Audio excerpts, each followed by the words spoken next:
যিনি এই এলাকার সাবেক এমপি ছিলেন, সাইকুলের দূর থেকে এলাকায় আসার সুযোগ ওনার থাকলে উনি আসেন নাই। উনি ব্যবসা বাণিজ্য নিয়ে অনেক সুখী ছিলেন। চট্টগ্রামে নির্যাতিত হয়েছে বিএনপি পরিবার কি আর আদর্শ সৈনিকেরা। চট্টগ্রাম বিএনপির অভিভাবক জয়তা কামরুল সাহেব মাসের পর মাস কারা অভ্যন্তরীণ ছিলেন। আপনারা জানেন এই চট্টগ্রামে কারা গত 15-16 বছর আন্দোলন সংগ্রাম করেছে।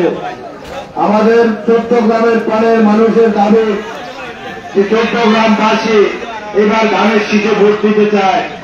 আমরাও চাই আপনাদের সহযোগিতা পেলে ইনশাল্লাহ এই চট্টগ্রাম থেকে ধানের শীষের প্রার্থী জয় করে আমরা আমাদের নেতাকে এমপি বানিয়ে সংসদে পাঠাইতে পারবো।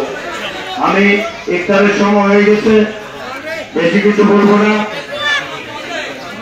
আমি এটুকুই বলবো, আপনারা আগামীতে এই চট্টগ্রামবাসী শান্তিপ্রিয়ভাবে ভোট দিতে পারবেন, এই কেন্দ্রে ভোট দিতে পারবেন। যারা এই দলটাকে এই দেশটাকে লুটে ফুটে খেয়েছে তাদেরকে কেউ তাড়াইতে হয়নি। তারা নিজেরাই একদিনে 300 এমপি মন্ত্রী এই দেশ থেকে বিতাড়িত হয়ে গেছে। এই দেশে আর আসার কোন সুযোগ সম্ভাবনা এই দেশের মানুষ দেখে না।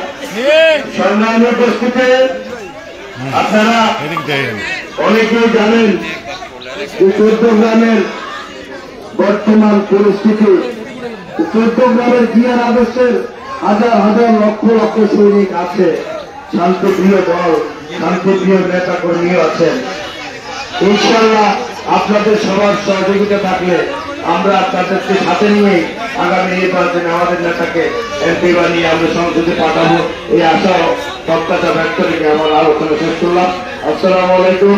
বাংলাদেশ জিন্দাবাদ, বাংলাদেশ জাতীয়তাবাদের জিন্দাবাদ, খালেদা জিয়া জিন্দাবাদ, শহীদ রাষ্ট্রপতি জিয়া রহমান মোবারক, আগামী রাষ্ট্রনায়ক তারেক অহংকার, ভারপ্রাপ্ত চেয়ারম্যান তারেক রহমান জিন্দাবাদ, চট্টগ্রামের 5 লক্ষ মানুষের অভিভাবক জয়তা কামরুল সাহেব জিন্দাবাদ জিন্দাবাদ।